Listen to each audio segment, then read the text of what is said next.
Beralih ke topik lain, Kodam 6 Mula Warman, saudara membenarkan adanya salah satu siswa peserta didik dan pelatihan Sarjana Penggerak Pembangunan Indonesia atau SPPI, Koperasi Desa Merah Putih, meninggal saat ikuti kegiatan diklat di Dodikjur Rindam 6 Mula Warman.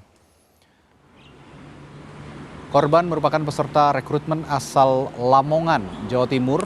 yang mulai mengikuti pendidikan pada 17 Juni lalu.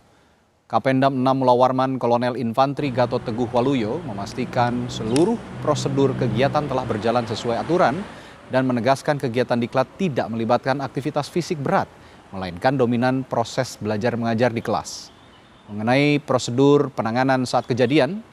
ia mengklaim penanganan medis sudah sesuai protokol, mulai dari pemeriksaan di klinik Dodikjur hingga merujuk korban ke rumah sakit. Yang dilaksanakan ini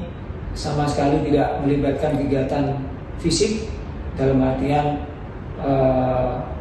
lebih condong dominan kepada proses belajar mengajar di kelas. Saya juga memastikan bahwa dalam prosedur penanganan pada saat kejadian sudah dilaksanakan dengan tepat, diawali dengan pemeriksaan di lapangan, kemudian dibawa ke klinik kesehatan yang ada di Dodikjur karena melihat perkembangan yang terjadi oleh yang bersangkutan tidak membaik, segera dilarikan, dirujukan ke rumah sakit